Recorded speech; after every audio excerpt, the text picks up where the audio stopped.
This is one of the Lower Cape Fear's most famous stories. About a young lady named Nancy Martin who reportedly died at sea on a round-the-world voyage with her father. And rather than bury her at sea, as befitting a good sailor, he was determined to bring her back to Wilmington, where they were living at the time, because his wife, her mother, would have been anguished, of course, had she just been left at sea. So he seated and bound her to an oak chair from one of the ship's cabins and then immersed her in a cask of alcohol, which was a natural preservative, and then brought her back to Wilmington. And upon their return, rather than remove her, they simply buried the cask containing her body in Oakdale Cemetery. That occurred in 1857. It was one of the earliest burials in historic Oakdale Cemetery. And it is one of the most visited graves in Oakdale Cemetery. So, is the story true? It was first told by Lewis T. Moore, a native Wilmingtonian who was a collector of stories of the Lower Cape Fear, Secretary of the Chamber of Commerce, who wrote a very popular book in 1956 called Stories Old and New of the Lower Cape Fear Region. And anyone who studies local history starts with James Spunt and eventually moves to Lewis T. Moore. And then I hope y'all move to me. The story of Nance Martin did not appear until 1926, when Mr. Moore wrote an article on the story that appeared in a Winston-Salem newspaper, of all things, not a Wilmington paper, but a Winston-Salem newspaper. But then 30 years later, he included it in his book, which is very popular. It's gone through many, many printings. Now, her father, Silas Hosmer Martin, was from Castine, Maine. He was married to Margaret Crawford. They had a number of children, 2 daughters, 2 sons. One of the sons, well, they moved to Wilmington in 1847 when that photograph was taken. That's the earliest known photograph of downtown Wilmington. But it's a scene that you see when you go to downtown, standing at the corner of 2nd Market Street looking east toward the Birdwin Wright House and St. James Episcopal Church in the background. That's the earliest photograph in Wilmington. There was not another one again until 1873 that we're aware of. The circumstances surrounding this photograph, we do not know. It's now in a museum in Texas, of all places. Wow. But I included the photograph on the back of More Curious Tales, but I also included a sketch of that same view from a popular Boston-based illustrated newspaper. A reporter and sketch artist had been sent down by Gleason's pictorial to see what all the fuss was about, all these Yankees moving down to Wilmington. History's repeating itself. But Wilmington was seen, it was Seaport, it was seen as a mecca of opportunity for whites and for blacks, particularly in the post-war years. And so newspapers from all over the country sent reporters to Wilmington to find out what all the fuss was about. And this was included with an article in 1853. But that same view, just done 6 years later. Now, one of the sons, Silas Nelson Martin, had moved to Wilmington in 1846. They were all mariners. He was working for a shipping firm in Wilmington, and I think he probably encouraged his father to move from Castine, where it's really, really cold, taxes are high, does this sound familiar? And come on down to Wilmington. And so he arrived in 1847 with his wife, their 2 daughters, including Nancy, or as she was known by her family and friends, Nance. And Wilmingtonians came to really respect this Yankee from Maine, so much so that in 1852, they made him the Commissioner of Navigation. or the port warden of the commission. And he had his hands in a number of things, including a tugboat business, a towage business on the Kafir River. And eventually he, not only a sea captain, but he bought a flotilla of vessels and did trading with northern ports, including Castine, Maine, but also in the Caribbean. So he had quite a successful maritime business based in Wilmington. And he would take his family, they had salt water in their veins. They traveled everywhere. When travel was so much slower, air travel today is horrible, of course, but in those days it was much slower. So here is a receipt or a manifest showing that they had been down to Rio de Janeiro in Brazil in 1851 and were coming back to Wilmington by way of Philadelphia on board a ship called the Minnesota. So they were world travelers. And this is Silas H. Martin, the dad, his wife, Margaret Crawford, and Nancy Martin in 1851 going down to Brazil. So jump ahead 6 years, 1857, back to the story. He and one of his sons, John Salter Martin, had embarked on a round-the-world voyage to deliver cargo at ports of call. And Nancy, not uncommon, decided to go along with them. They planned to be gone the better part of a year. Far out at sea in their schooner, Nancy got sick. She took ill in early May of 1857. Initially, they thought it was just a minor ailment, but she got progressively worse, and on May 25th, she passed away. Now, assuming that that part of the story is true, that they are out at sea and determined to bring her body back, the father and her brother concluded to preserve her remains, and you would have placed the remains into a cask of alcohol, which was a natural preservative. They could have been hundreds or maybe a couple of thousand miles away. We don't know that part of the story. But that would have made sense. And of course, any ship's captain, any master of a vessel would have had alcohol on board. And because he did so much trading in the West Indies, I suspect that would have been rum. So she was brought back to Wilmington. Mr. Martin bought a plot of land, nice piece of high ground overlooking Burnt Mill Creek. She was the first burial of the family.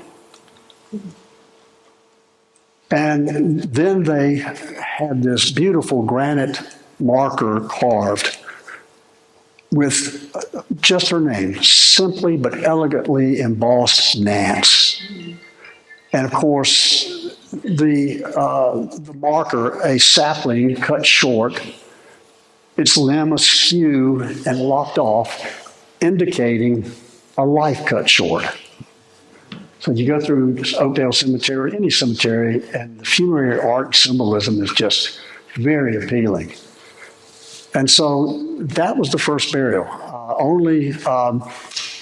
Only 16 months after the first burial in Oakdale. So this was one of the first burials in Oakdale. And then, of course, eventually the family was buried around her. Now, what about the legend? That's cute. Well, I discovered that she did not, in fact, die at sea, but she died in Cardenas, Cuba, where the Martins did a lot of trading. She died on May 25th, as Louis T. Moore said. She was only 24 years of age. What I don't know is what she was doing in Cardenas. Had she gone there with her father or her brother to do business? Was it a trip for pleasure? Cardenas was just a beautiful city. It was called the Charleston of the Caribbean. But what was a 24-year-old white woman doing in Cardenas, Cuba, if she was there by herself? Did she represent the interests of her father or her brother's maritime businesses? They were not in business together, separately. I think it more likely, because look at She died May 25th. But this is the Oakdale Cemetery death certificate, which survives. It's still in their holdings. Louis T. Moore apparently did not know about this. And it said that she died of consumption or tuberculosis, as doctors called tuberculosis in those days. So had she gone, and I think this is more likely, I think she had gone to Cuba to try and improve her health. She could have had consumption for years, but eventually the hacking and the bloody coughs and the fatigue, eventually those symptoms would have become full-blown. And doctors at the time prescribed fresh air, outdoor exercise, and sea voyages for consumption. I didn't know how prevalent tuberculosis was in those days. 25% of all Americans died of tuberculosis in the 19th century. I had no idea. So I think it's more likely that she went to Cuba to try and improve her health. Her father and brother both had business interests there. In all likelihood, she went on one of their ships to Cardenas. I think in all likelihood, when she passed away, that her remains would have been brought back to Wilmington on board one of their vessels. That's an 800-mile trip that would have taken, weather permitting, 4 days. And in the late spring Caribbean air, a body would decompose quickly. And what was the source of disease, according to most doctors of the day? Decomposing matter. They knew nothing of germs and viruses and bacteria. And so the principal sources of disease were decomposing matter. Human, animal, vegetable, stagnant ponds. That's why cemeteries were built away from urban communities. So she died of tuberculosis, very commonplace in the 1800s.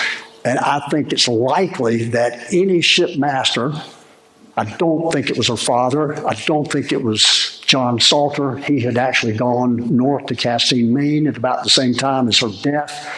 But whoever brought her back to Wilmington, in all likelihood, would have preserved the body by placing it in a cask of alcohol.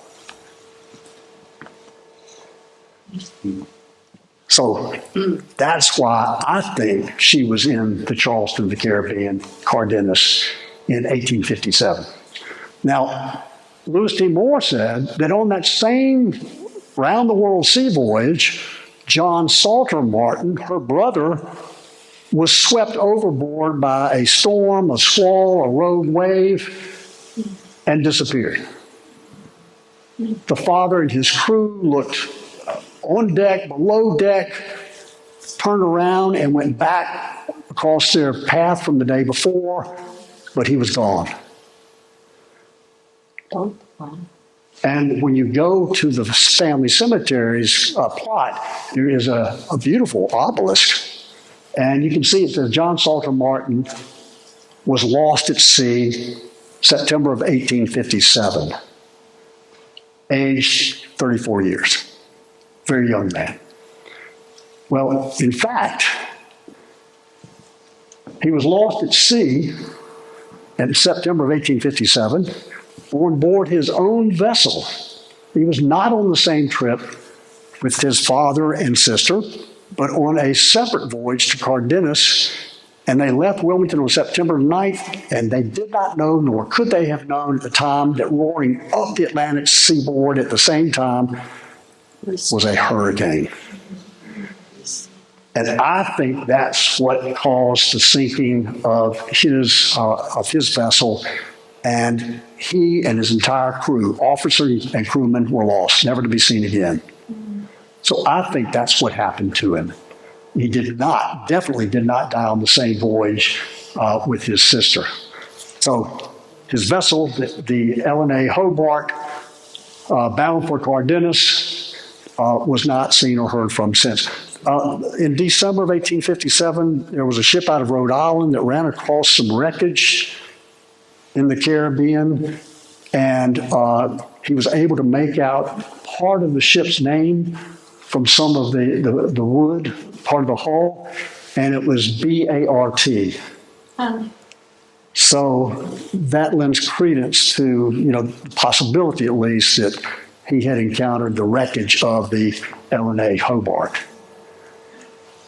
Well, it's a much longer story. The father died at sea too, but these were, this was a seafaring family. In the days of wind-propelled vessels, they traveled a lot for business and for pleasure. They were at the mercy of the weather. They were at the mercy of their times. And losses at sea were very commonplace. So when you go to the grave plot today, you'll see that obelisk in the background. You see the granite marker, Nancy Martin's grave. This was taken by Lewis T. Moore in the 1930s. He took some beautiful panoramic views of the lower Cape Fear. And that's just one of them. But that's how famous the story had been, in large part because he was the first to tell it and write it all down. So it's a very poignant, sad story. There's a portion of it that is true, just not the part of her and her brother dying on the same sea voyage and her dying at sea. Now, there's an old adage among historians and nonfiction authors: if you want good stuff for your book, get it published first. And sure enough, no sooner had the book came out earlier this year, than Eric Cozens, the site superintendent, called me and said, guess what? We just did a ground-penetrating survey of her grave. And it's real tight in there. You go back, look how tight it is. There's not a lot of room for the instruments that it would take to do the reading. He said, but I'll tell you, what we discovered is the person buried underneath that marker is not prone. They're not lying horizontal. We could detect the skull. The skull is slumped down as if it's on the chest. The body is slumped. I'm not saying unequivocally that that's Nance Martin's grave, Nance Martin in that grave. I'm just telling you that what we got a reading on shows us that she is not laid out flat. She is slumped, if that is Nance Martin. And I have no reason to believe that it's not Nance Martin because the grave marker says Nance Martin. So I think the story's true. I think that portion of the story is true. Unfortunately, he's not going to allow us to do any archaeology and dig her up.